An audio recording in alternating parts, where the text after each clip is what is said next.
এখানকার অনেক কর্মীরা ছিল। এবারে দুর্ঘটনা ঘটেছে, ভয়ঙ্কর দুর্ঘটনা। তা সুতরাং সেই সময় জলেরও সমস্যা হয়েছে। জলের সমস্যাগুলো একদিকে শিবপুর, মধ্য হাওড়া, সালকিয়া সমস্ত জায়গাতেই সমস্যা হয়েছে। সেই জায়গাগুলো দুটো জায়গা রেস্টোর হয়েছে আপাতত। মধ্য হাওড়া রেস্টোর হয়েছে, শিবপুরটা রেস্টোর হয়েছে, সালকিয়াটা এখনো ক্লিয়ার হয়নি। এখনো যুদ্ধকালীন পরিস্থিতিতে কেএমডিএ কাজ করছে, জলের পাইপলাইন জোড়ার চেষ্টা করছে, ওয়েল্ডিং করে জলের পাইপলাইন জোড়ার চেষ্টা করছে। এর মধ্যে বৃষ্টি হচ্ছে, প্রাকৃতিক দুর্যোগ চলছে, বাধা চলছে, কিন্তু বাধাকে বিঘ্নকে উপেক্ষা করে কাজ চলছে। মানুষের পাশে সরকার আছে, সরকার ছিল সব সময়। এর আগে মুখ্যমন্ত্রী মমতা বন্দ্যোপাধ্যায় বারবার খবর নিয়েছেন এবং তিনি সবসময় মানুষের প্রতি সহানুভূতিশীল, গরিব মানুষের প্রতি বা বাংলার সমস্ত স্তরের মানুষের প্রতি সহানুভূতিশীল, এবং আগামী দিনেও সেই সহানুভূতি থাকবে। আমরা দেখছি কিভাবে কি করা যায়। আমি এক্ষুনি কোনো মন্তব্য করতে পারবো না, কিন্তু একটা কথা বলি, মানুষ এদের পাশে আছে, আমরা এদের পাশে, সরকার এদের পাশে আছে। এটা আমি এক্ষুনি বলতে পারবো না, এটা এক্সপার্টদের সঙ্গে আলোচনা না করে বলা যাবে না। তবে আমি বলছি তো, সরকার এই সমস্ত পরিবারের পাশে আছে। অরূপদা, এখানে যারা রয়েছেন তারা বলছে এখানে একটা ময়লা না ফেলা, একটা বিক্ষোভ সকালবেলা এই নিয়ে দেখিয়েছে, তো অন্য কোনো অন্যতা ব্যবস্থা সেটা নিয়ে পরিকল্পনা চলছে, কর্পোরেশনও চিন্তাভাবনা করছে, এমএ ডিপার্টমেন্টও চিন্তাভাবনা করছে। সুতরাং কিভাবে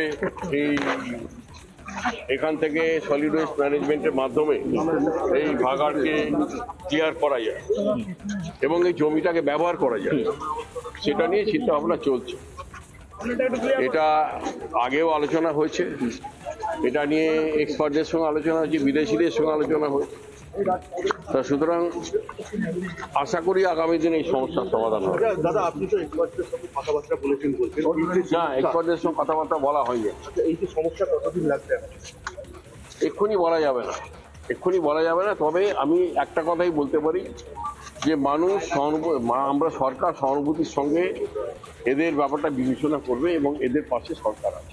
ঠিক আছে, ছেড়ে দেবো, চলো।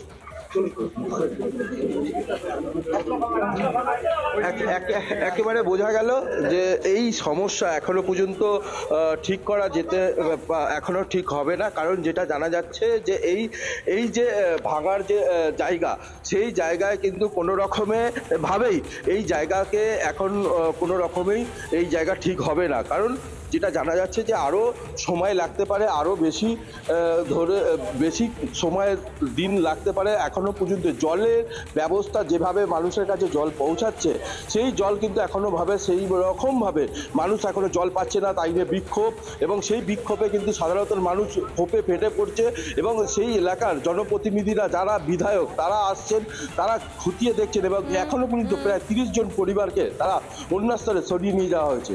একদমই ওই সময় পিউও রয়েছে, আমি চলে যাবো সরাসরি পিউ এর কাছে। পিউ, বাসিন্দারা ভয়ঙ্কর একটা পরিস্থিতির মধ্যে আছেন, আমি বুঝতে পারছি তুমি ওখানে যাচ্ছো, তাদের সঙ্গে যদি কথা বলে থাকো তারা কি করবেন, এবার কোথায় যাবেন?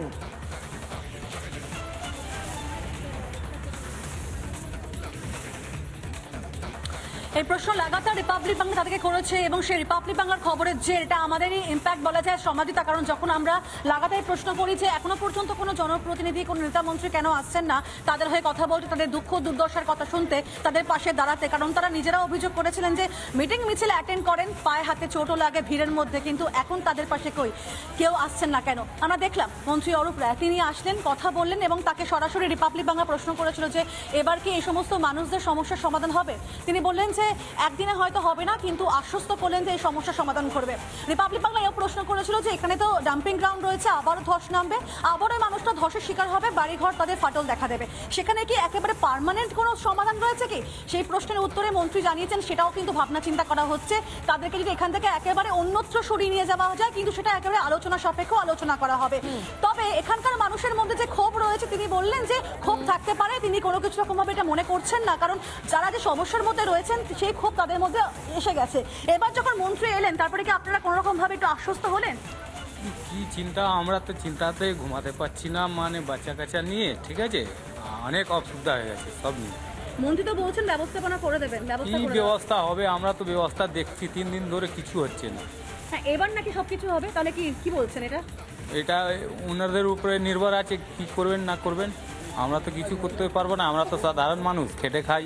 আপনারা কিছু করতে পারবেন না, কিন্তু আপনারা কি বিশ্বাসটা রাখবেন ওনাদের উপর? কথা থেকে আগে যখন কথা বলেছেন সেই কথাকে বিশ্বাস তো রেখেছিলেন? রাখতেই হবে, বিশ্বাস তো রাখতেই হবে, বিশ্বাস না রাখলে তো হবে না। আগে কি এইভাবে যখন আপনারা সমস্যায় পড়েছেন তখন কি তারা পাশে ছিল কোনোভাবে, কোনো প্রকারে? হ্যাঁ, তো সব সময় তো ওনারা। তাহলে আজ এই পরিণতি কেন? এবার তো হাটাকে এটা হয়েছে, বলে তো হয়নি দুর্ঘটনাটা। আমি আরো অনেকের সাথে কথা বলবো। দিদি, এর আগে তো আপনারা অনেক কষ্টে ছিলেন, এখনো পর্যন্ত কষ্টেই আছেন। এবার যখন মন্ত্রী বলছেন ব্যবস্থা করবে, আপনারা কি এবার খুশি? हाँ हाँ बोले बांग्ला बोले বলছি না আমাদের ব্যবস্থা করবে। আমার দিয়ে তো ঘর সব ভাঙে গেছে, আমি সব কোথায় থাকবো? হ্যাঁ, আমার দিয়ে ব্যবস্থা করে, গরিব মানুষ আছি, কোথায় থাকবো আমি? তো ওই জন্য আমি লোক বলছি কি ব্যবস্থা করো। তো আপনারা কি জিজ্ঞাসা করেছেন, মন্ত্রীকে কথা বলেছেন? আমি লোক জিজ্ঞাসা করে কি করবে, তাহলে না জিজ্ঞাসা করবে, করবে না তো কোথায় দিয়ে জিজ্ঞাসা করবে? সামনে সামনে কি কথা বললেন? উনি তো এসেছেন, বলছে তো অনেক লোক সবে তো। কি বলেছেন আপনার সমস্যার কথা? আর লোক বলেছে, আমি সব বলছি তো কোথায় দিয়ে তো বলছে, কালকেও বলেছি আজকে বলেছি, তো কোথায় ব্যবস্থা হবে তাহলে না ব্যবস্থা? কোনো সুরাহা হচ্ছে না? না। আপনার সমস্যার মধ্যেই রয়েছে। হ্যাঁ। খাওয়া দাওয়া কিছু পাওয়া গেছে? না, খাওয়া দাওয়া কোথায় তো হচ্ছে এখন, আজকেও হবে। কালকে কি রান্না বান্নার কোনো ব্যবস্থা হয়েছিল? কিছু হয়নি, আজকে হচ্ছে খিচুড়ি হচ্ছে। আজকে হচ্ছে। হ্যাঁ, আমরা একটু লাগাতার সকাল থেকে সঙ্গে থাকো, আমরা একটু প্রসেনজিতের কাছে যাব। আমরা লাগাতার চেষ্টা করছি পরিস্থিতি তুলে ধরার। প্রসেনজিৎ এই মুহূর্তে ছবিটা তুলে ধরেছে, আমরা সেই ছবিটাতে নজর রাখবো। প্রসেনজিৎ, এই মুহূর্তে ছবিটা তুলে ধরেছো, একটু যদি বলো। দেখো, একেবারে এখানে যে জরাজীর্ণ অবস্থা, সেই জরাজীর্ণ অবস্থার যে ছবি আমি দেখাচ্ছি, সাধারণত মানুষ পুরো একেবারে ঘর বন্দি এবং ইলেকট্রিক নেই, ঘরের ভেতরে তাদেরকে ব্যারিকেড লাগিয়ে দিয়েছে প্রশাসনের পক্ষ থেকে। এবং তার পাশাপাশি এলাকার যে আজকের পরে যে নতুন করে যে ধস, সেই ধসেতে নতুন করে সমস্ত এই যে সমস্ত এলাকার মানুষজনেরা তারা বিপজ্জনকভাবে রয়েছে। আমি একটু যাবার চেষ্টা করবো। এই দেখতেই পাচ্ছ যে এরকম তার ছিঁড়ে পড়ে রয়েছে এবং সেই ভেতর থেকে আমরা যাচ্ছি এবং গিয়ে তাদের সঙ্গে একটু কথা বলবো যে তারা কতটা আতঙ্কিত রয়েছে এবং এই এলাকার মানুষজনরা তাদের ঘর পুরোপুরি ভাবে ভেঙে গেছে এবং এখানে কোনো রকমের তাদেরকে এলাকার বাসিন্দাদের সঙ্গে কথা আমরা লাগাতারই বলছি, লাগাতার শুনছি, তাদের কান্নায় ভেঙে পড়ার ছবিও আমরা দেখাচ্ছি, আমাদের প্রতিনিধিরা দেখাচ্ছেন। আমরা একবার দেখাবো সেই মুহূর্তে ছবি। আমাদের প্রতিনিধি পিউই যখন গেছেন তাদের কাছে, একটু সহমর্মিতার স্বর শুনেই কিভাবে কান্নায় ভেঙে পড়েছেন তারা। আপনাদের বাড়িটা এই রাস্তার সমান পুরো উঁচু ছিল, কিন্তু এটা পুরো তো একেবারে নিচু হয়ে যাচ্ছে, এর মধ্যে থাকতে হলো আপনাদেরকে। হ্যাঁ, ওইভাবেই তো থাকছি, আর কোনো উপায় নেই তো আমাদের। এর আগে কি এরকম বড় ফাটল কোনোদিন দেখা দিয়েছিল? না, কোনোদিন হয়নি এটা। আর এর জন্য আপনাদের ঘর পুরো একেবারে ভেঙে গেছে? পুরো ঘর ভেঙে গেছে। থাকছেন কিভাবে এর মধ্যে? আমরা এর মধ্যেই থাকছি, একবার ভেতরে ঢুকছি আবার উড়মুড় করে বাইরে পালাচ্ছি। না, কাঁদবেন না, কাঁদবেন না, ভেঙে পড়বেন না। ব্যবস্থা করিনি, কাল থেকে আমরা একটা জলের বোতল পর্যন্ত আমাদের দিনে, একটা বিস্কিটের প্যাকেট, কাল থেকে আমরা না খেয়ে দিয়ে এমনি পড়ে রয়েছে এখানে। বাচ্চা সবাইকে নিয়ে এইভাবে রয়েছে? সবাইকে নিয়ে এইভাবে রয়েছে। ঘর বাড়ি দেখে পুরো ভেঙে গেছে, সব চুরমার হয়ে গেছে, কিছু নেই বাড়িতে, কিছু নেই। দুটো বাচ্চা নিয়ে কোথায় যাবো? ভেঙে পড়বেন না, দাঁড়ান।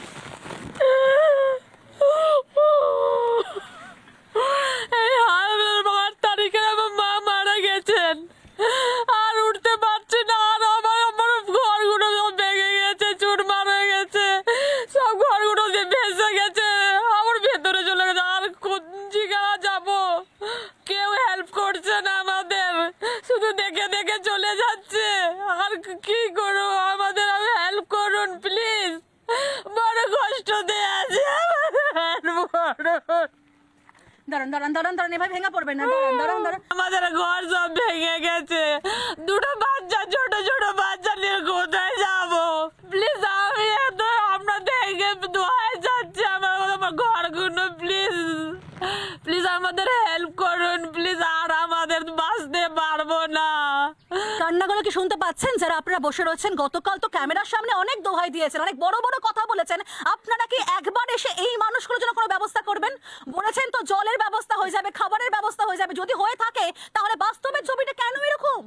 এভাবে ঘরের মধ্যে রয়েছেন, কিভাবে থাকবেন, কি করবেন, কিভাবে দিন যাপন করবেন, কি খাবেন বুঝতে পারছেন না। এবং সেই ছবি কিন্তু অত্যন্ত কষ্টের, অত্যন্ত দুঃখের, এবং কোথাও গিয়ে কিন্তু এই ছবি দেখাতে গিয়ে আমাদের একেবারে বলা যায় বুক ফেটে যাচ্ছে। সত্যি কান্না শুনলে থাকা খুব মুশকিল হয়ে যায়। প্রাক্তন কাউন্সিলর ভাস্কর ভট্টাচার্য তিনি কি বলছেন পুরো পরিস্থিতি নিয়ে শুনবো। প্রাথমিক কাজ হচ্ছে এদেরকে রিহ্যাবিলিটেশন করা, তো সেইটার ব্যাপারে আমরা বলেছি একটা তালিকা তৈরি করে। আর এটা তো কেউ পায়নি, হাওড়া কর্পোরেশনে এই যে আপনার এটা ডিসলোকেশন হয়েছিল 48 ঘন্টা কোনো জায়গায়। আজকেই তো খাওয়া দাওয়া রান্না হচ্ছে, খাবে। তারপরে ছাত্রদলের কালকে রাত্রে খিচুড়ি খেয়েছি। এনাদের আমরা 3টে জায়গায় ব্যবস্থা করেছি, সবাইকে আমরা রিকোয়েস্ট করেছি যে আপনারা আপাতত 1 দিন 2 দিন ওখানে থাকুন, তারপরে এইখানে যারা রয়েছে তাদের একটা পার্মানেন্ট ব্যবস্থা তো করা হচ্ছে। এখানেও যদি কোনো ফাঁকা জায়গা থাকে এখানে হতে পারে, কিন্তু এখানে হতে গেলে ধরুন একটা ঝড় যদি হয় তখন একটা ঘরকে করে দেওয়া যায়, কিন্তু এইখানে ধরুন এই ঘরটা বসে গেছে, এখন এই ঘরটাকে যদি নতুন করে সরকার থেকে করে দেয় তাহলে আবার যে বসে যাবে না সেটা কি, এটাও ইঞ্জিনিয়ারের ভাবনা চিন্তা। হ্যাঁ, সেটাই কোনো জায়গা দেখে একটা কিছু করা হচ্ছে, আজকালের মধ্যেই সিদ্ধান্ত হবে। বিজেপির নেতা, বিজেপির প্রাক্তন সাংসদ দিলীপ ঘোষ তিনি কি বলছেন শুনে নেব। কী কারণে তার অনুসন্ধান করা উচিত যাতে আগামী দিনে এমন দুর্ঘটনা না ঘটে। অনেক জায়গায় হঠাৎ পুকুর বুঝিয়ে দেওয়া হচ্ছে, হঠাৎ গর্ত বুঝিয়ে দিয়ে বাড়িঘর হয়ে যাচ্ছে, জল ঢুকলে ধস হয়ে যাচ্ছে। এ ধরনের ঘটনা রানিগঞ্জ আসানসোল এলাকায় হয়েই থাকে। আজ হাওড়ায় কেন এ ধরনের ঘটনা ঘটছে, অনুসন্ধান করা উচিত। মানুষ তো ভয়ে ভয়ে বেঁচে থাকবে। নানা ধরনের কন্টেন্ট দেখার জন্য লাইক করুন, শেয়ার করুন আমাদের ফেসবুক পেজ, সাবস্ক্রাইব করুন আমাদের ইউটিউব চ্যানেল। পাশাপাশি অন্যান্য ব্রেকিং নিউজের জন্য অবশ্যই চোখ রাখুন রিপাবলিক বাংলায়।